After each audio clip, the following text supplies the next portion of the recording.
A folded printout sits on the kitchen counter. Just sits there. Landon almost knocks it into the sink with his coffee mug before he even looks at it.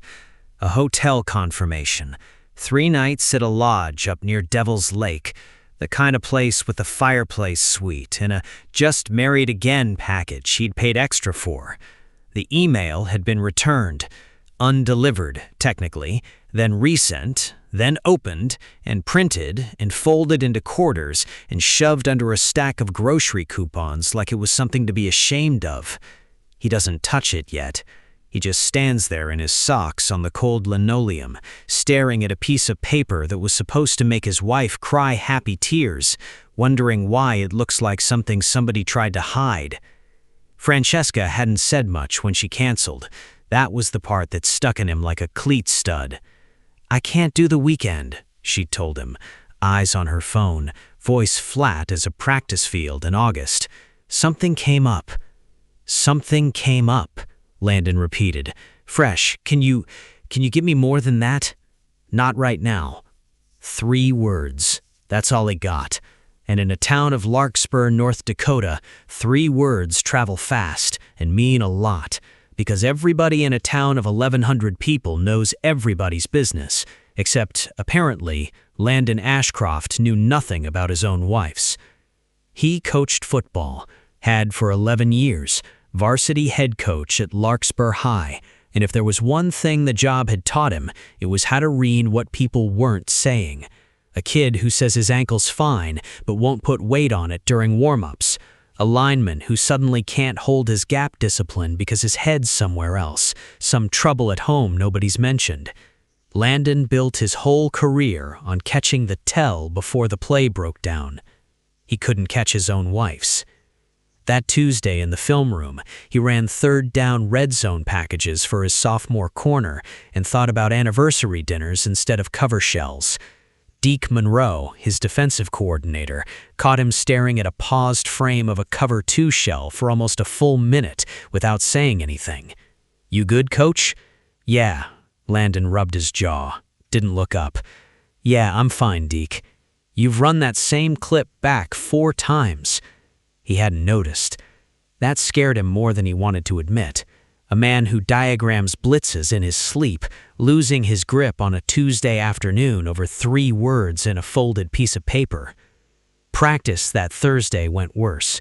He called an RPO look on the scout team script 3 separate times, forgot he already run it, and had to watch his quarterbacks coach quietly correct the depth chart rotation behind his back, like Landon was a rookie assistant, instead of the man who'd built this program from a losing record to back-to-back regional finals. Even his special teams coordinator noticed him zoning out during a punt return walkthrough, ball sailing right past him while he stared at nothing. "Coach, you gonna feel that?" a kid hollered. My bad, run it again." Landon jogged it off, but his mind stayed 30 yards away, back in that kitchen, back on 3 flat words. Here's where it started, though, if you want the real beginning, not the version Landon pieced together after.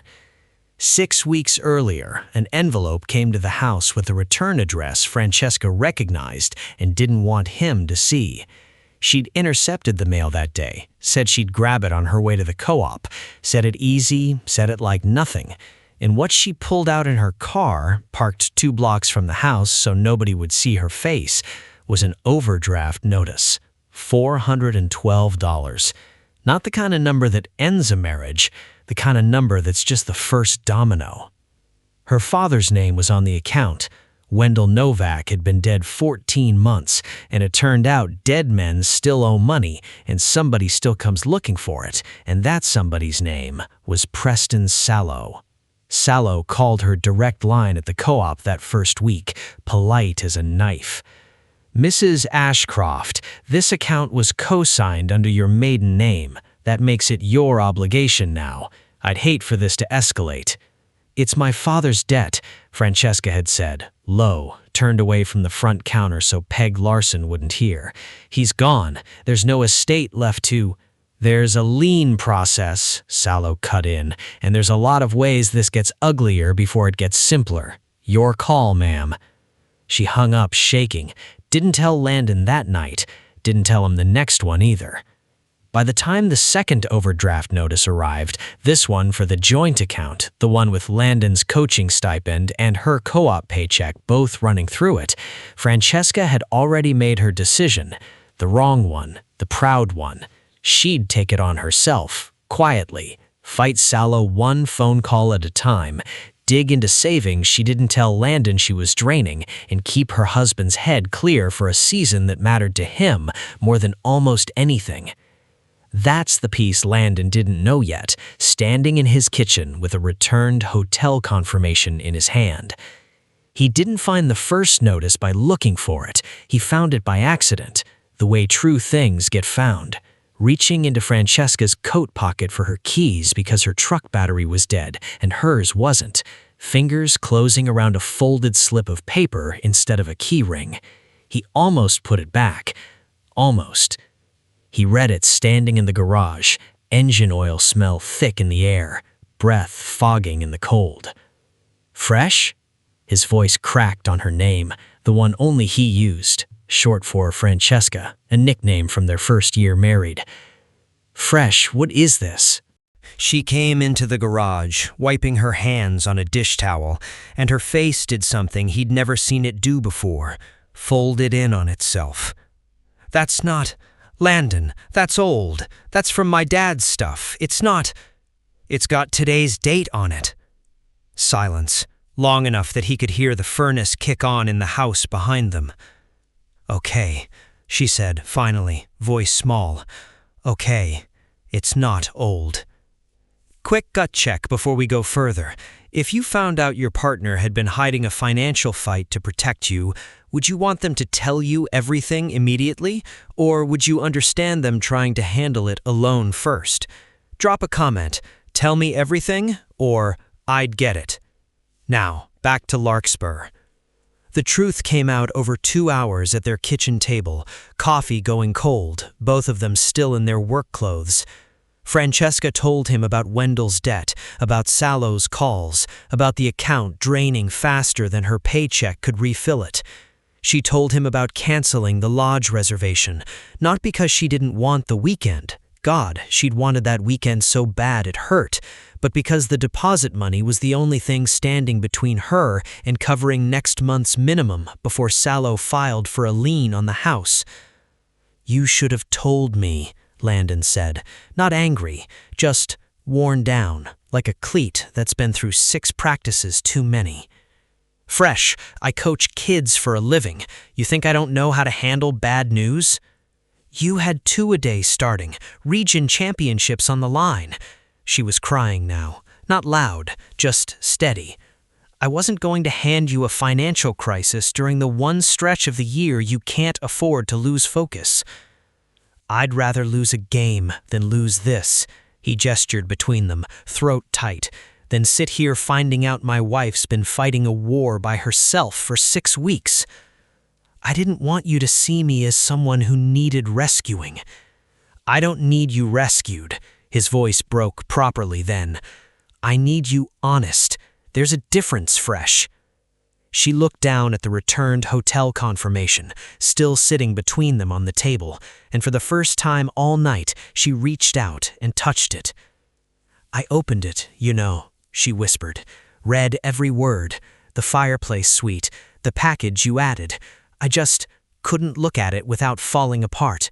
So I folded it up and put it away and told myself I'd deal with it later." That was the second time the motif showed itself, not as an object she was hiding from him, but as proof she'd never stopped wanting the thing it promised. Salo called again 3 days later. Landon picked up the phone this time, calm as a coach reading a scouting report he'd already studied twice. "Mr. Salo, this is Landon Ashcroft. My wife's told me everything." "Then you understand the obligation, sir."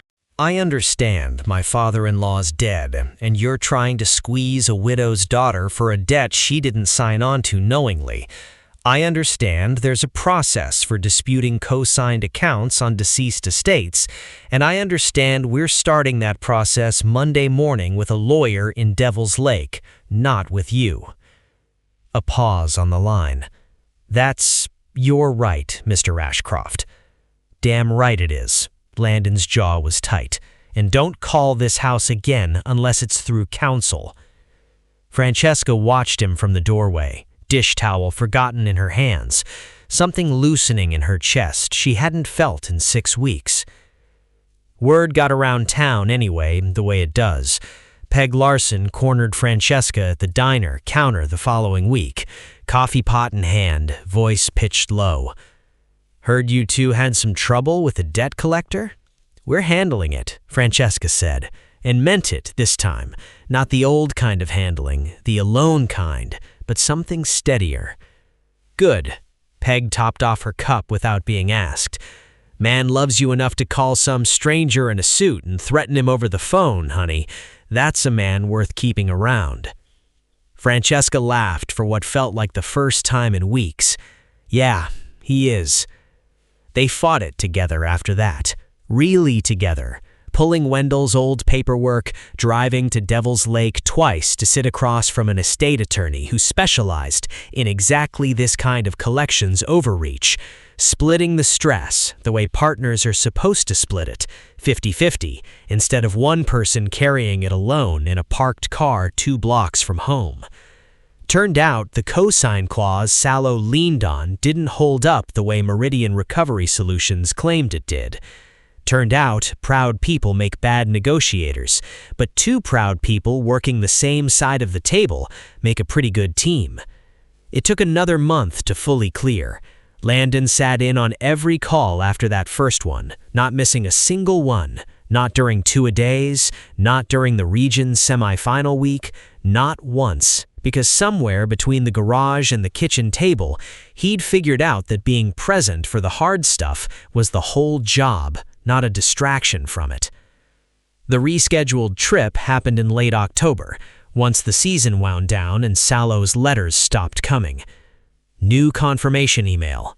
Landon printed it out this time, on purpose, set it on the kitchen counter where the old one used to sit, and waited for Francesca to find it. She did, coming in from a co-op shift, and this time she didn't fold it up and hide it anywhere. Same lodge? She asked, voice thick.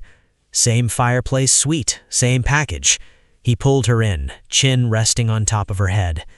This time, we're actually going. I'm sorry I didn't tell you sooner. I know, he kissed her hair. We're past it, Fresh. We're just past it. She laughed, wet and real, and for the first time in 2 months, the sound didn't have anything folded up underneath it. That's Francesca and Landon's story. A debt that almost cost them a weekend and ended up teaching them how to actually share the hard seasons instead of carrying them alone. Next time, we've got a story about a chef who quit her dream restaurant the night before opening, and the reason had nothing to do with the food. You won't want to miss that one.